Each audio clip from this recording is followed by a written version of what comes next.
Hello, viewers. Let's welcome Mr. Dinesh Dhamija once again into In Conversation with Taha.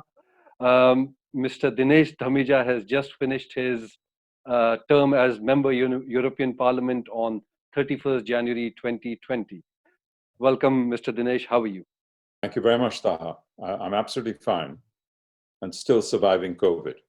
Well, we are all surviving COVID, and let's hope this pandemic passes through very, very quickly. So, I would like to ask you and let our viewers know that how was your experience as a member European Parliament for the period of whatever you served there? Firstly, it was quite an honor to be elected by the population of London, the electors of London, and when we went there, we didn't obviously know what to expect. In Europe, August is a holiday month, so Yeah. Parliament stops in August. So we went there on the 1st of July.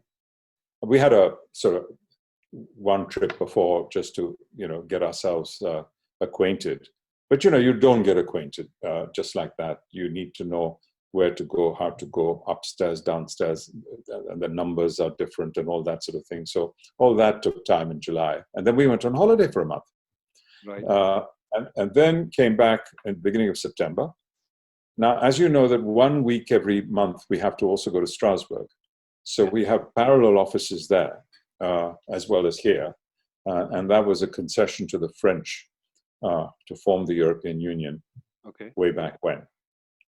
And I became head of the India desk for the whole Parliament, which was a good honor, a nice honor. And I also went on to 2 committees. I wanted to go onto the Budget Committee just to know exactly what the UK was paying and what we were getting.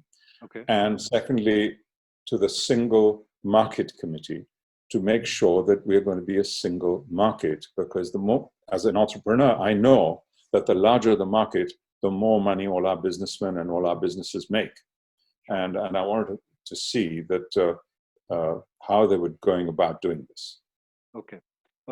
And you called the Brexit as a national embarrassment. Can you tell us what was the reason behind it? Well, I only look at it from a business point of view. And as an immigrant, I'm a first-generation immigrant, and Brexit was basically one of the biggest reasons why people voted for Brexit was these people were against immigration, and they basically said that these guys are sponges. These guys come here, use our national health beds, use our school places, and then go on the door, and they're just not, they're just not wanted. While I was saying that I'm a first-generation immigrant. I've created over 5,000 jobs in London in my career. Right. I have built companies. I have done so much as an immigrant for the country, and I don't see why we should be classified under one banner. And I know thousands of people who, at least 1,000 people who've done so much for the country and created so much more employment. The other reason is that we want to prove to the people we've left behind that we are doing well. There's a competitive spirit. Yeah. And we're not here as sponges. So you can see the figures for immigration, for immigrants. There are less people who go into NHS hospitals or use the NHS. There are less people whose kids go to our schools in proportion of the immigration to the ethnic population that is there. Right. And we contribute a lot more to the economy per person than the ethnic population. So I can't, this was one thing that it was an embarrassment about. And as you know, the United States has been built on immigration. Correct. And they're one of the leading countries. The second thing is, as a businessman, the larger the market, the more money I'll make sitting in London, sitting in my business. Yeah. And we're divorcing ourselves from that market. Mm-hmm. Thus, tariffs could go up. We don't know if we're going to have a no-deal Brexit or not. And especially the smaller businesses. With the internet, you can trade in any country in Europe, and there are no taxes or anything else. So we're moving our it's bad for jobs. So if I had 100 people working in the UK and I had a market of 500 million, and if 440 or 450 million go away, I have to have an office in another country. Correct. So what would I do? I will sack 70 or 80 people here and employ 70 or 80 people in Holland or Amsterdam, or in Paris or Frankfurt or Dublin. And we're losing our jobs here. So what is the point? And that's why I thought it was a national embarrassment. I see. That's a good point, because today I believe the government has made a U-turn, and we believe we might be heading towards a hard Brexit, because they have something to do with the pick and choose of the withdrawal points from the withdrawal agreement. And I believe the European Parliament has said today that, you can't pick and choose, and we are heading towards a hard Brexit. Well, these are all negotiating ploys. And if I was negotiating, I would not give away my cards. I'd hold them close to the chest. And we do have near our shores the best fishing. Right. And the French and the Dutch and the Germans want our fish. Correct. You see, so we have that card. Plus, there are other smaller cards that we have that we can play. So we have something to give. There's a trade balance in our favor as well, which does affect German cars and that sort of thing. Not very big, but there are a few things that we have. But I think the reason why the government made this statement was because they wanted to give more subsidies to research and development in tech industries. Okay. And we wanted to make the tech sector something like Silicon Valley or something like Boston, the bio sector in Boston, and really hum it up. And the Europeans are saying, you can't do that. It has to. And I think the Europeans need to change. They need to put a lot more investment into technology. Okay. So I think that this point about investment technology is a very good one, and we should carry on with it. But I don't know the intricacies of the negotiations. Okay. Well, I believe the government is going to keep making changes and cherry pick what suits the UK government more, and we will have all arguments coming very, very soon about it. Saying that, you have been on the shop floor, you have met with these businesses. What have they told you? What kind of situation are they going to face if it's a hard Brexit? If it's a hard Brexit, it depends on how Europe, the continent, reacts. If they're going to put up tariff walls, the WTO rules, we are in for a pasting. Okay. Because the WTO taxation is the base case. Right. 90% of all lamb produced in Wales goes to Europe. Right. And there'll be a 30 or 40% increase in taxes. So what will happen to the Welsh farmers? And most of them voted for Brexit. I'm just astounded by people voting for something when it was going to affect their own livelihoods first. And no one knew that we were going to have a hard Brexit. Now, coming to the pandemic, how do you think the Boris Johnson government has handled the pandemic till now? There have been quite a lot of U-turns, but you got to give it to the government. No one knew what the pandemic and how it would play out. Yeah. So I don't see any reason why one should criticize them on this. Of course, there are one or two things that they did or said that shouldn't have been said, but I mean, that happens in any government, and everyone's human. Yeah. But just don't know how things are going to play out. You just don't know. And if you don't know, you can't plan. Okay. And now, where do you think Britain is headed coupled with the problems of Brexit and COVID together? I mean, we are expecting a second wave. The furlough scheme is going to finish. So, as a businessman, where do you think you stand, or where do you think the whole industry stands? Well, one of the things that I think will happen is that the Brexit problems are going to be shown as COVID-19 problems. Okay. It's nothing to do with Brexit. It's actually COVID-19. So basically, COVID will be the scapegoat. Correct. Okay. And secondly, I see, and I'm not trying to be funny here, between 17 and 20% unemployment within the next 3 years. And the reason for that is that companies have done with less people and earned a lot more from those people proportionately than they would with so many other people. And the furlough scheme is a really good thing. Keep them at home, prove your sales, and then why do we have to employ them? Now, Everyone wants to make a profit. You don't know what's going to happen. So we don't employ them back. In the service industries, we're going to be about 40% down. Now, we're talking about travel agents, airlines, hotels. The vast majority 80% of our businesses are service businesses in this country. Yeah. Obviously not the technology businesses, but the other service businesses are going to be very badly affected. But then, of course, the technology business is going to take a few. You will have some people being readjusted in their own companies. Okay. And there was 4.5% unemployment anyway from before. Yeah. So 70 to 20% which is a lot, because we have 34 million people working. So 20% is 6.8 million. Right. Let's say 6 million people. That's a lot of pressure on the dole. Mm-hmm. We know that car thefts have gone up in London 3 times already.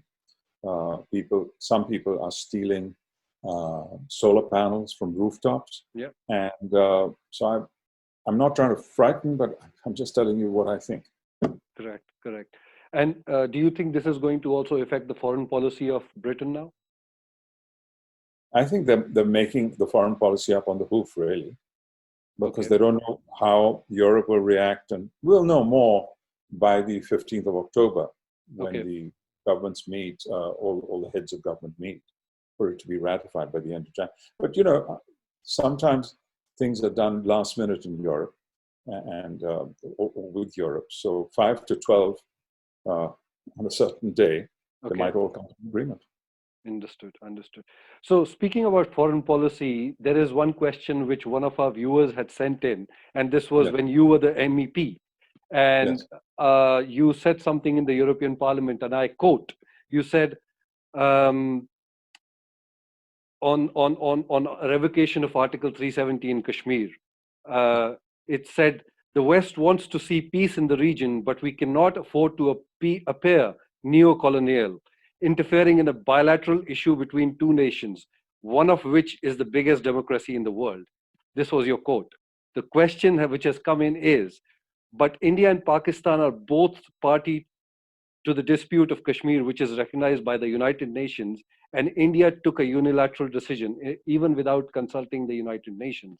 How come such decisions can be taken in the largest democracy of the world? The decision has been bulldozed upon the people of Kashmir. What are your comments on this? Right. Now, first of all, I don't know the clauses of the agreement with the UN in between India and Pakistan. I don't know, and I have to get familiar with those. Sure.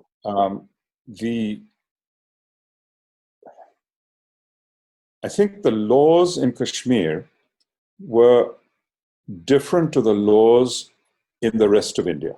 Correct, yes. For I thought there were 40, but there were about 100. Yeah. And there were some glaring laws that should be.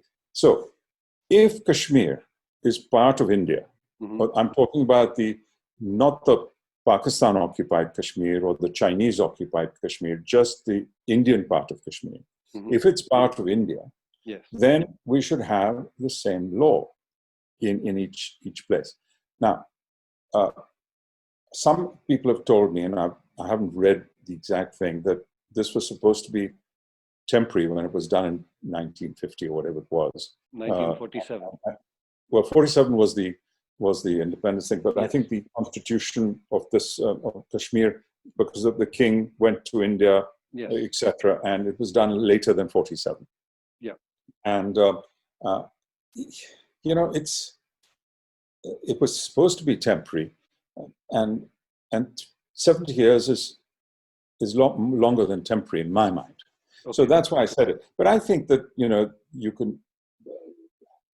I was also told that Kashmiri women cannot marry outside the state. If they do marry a man outside the state, whether it's in another Indian state, they lose their rights to property. Now, this might be true, that might not be true. But there were a whole host of things, like in Brexit, that Yes. were being said. Yes. Yes. You know, that you could still do talaq in Kashmir, but you can't do it in India. You could, you know, stuff like that. So I just thought that if everyone is equal in India, I'm not talking about Pakistan-occupied Kashmir or Right. Chinese. Right.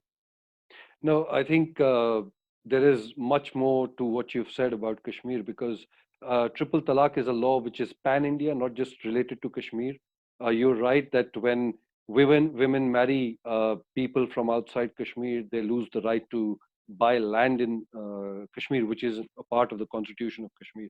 But you know, this is where foreign relations are going to play a big part for Britain, because our viewers now are sending me tweets saying that this is the part where Britain is trying to bridge a relationship with India for economic reasons and supporting this cause. So, is that the reason in your mind, or do you think there's another reason to it? See, when I mentioned the phrase neo-colonial, Mm-hmm.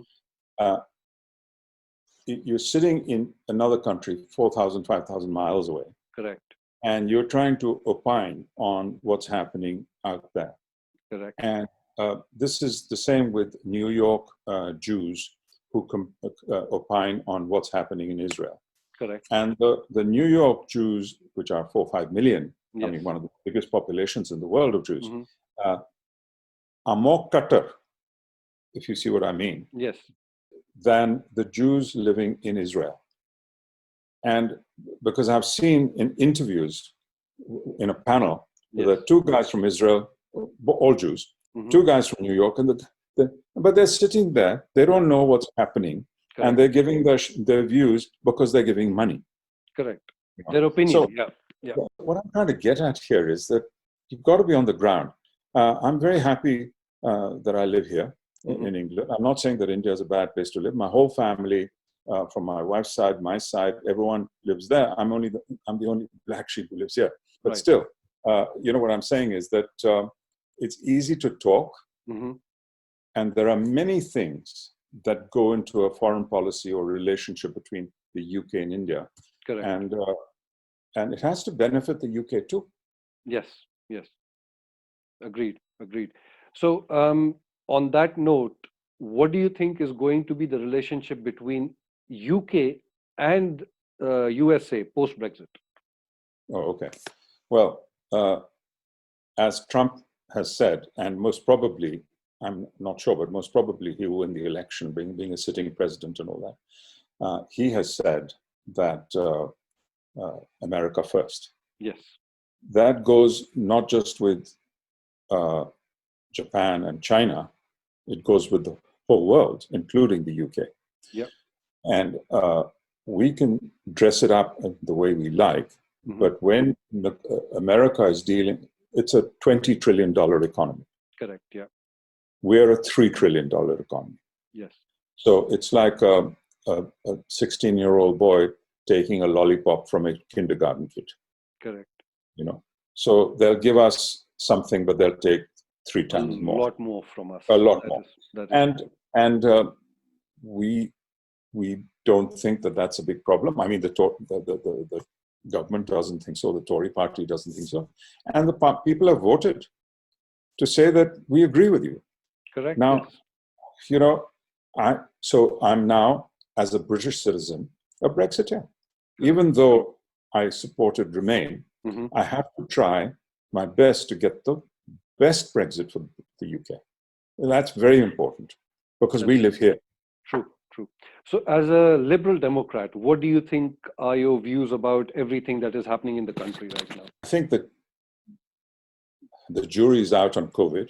We don't know. Mhm. We've seen what's happening in lots of countries. Some are doing better, some are doing worse. Mhm.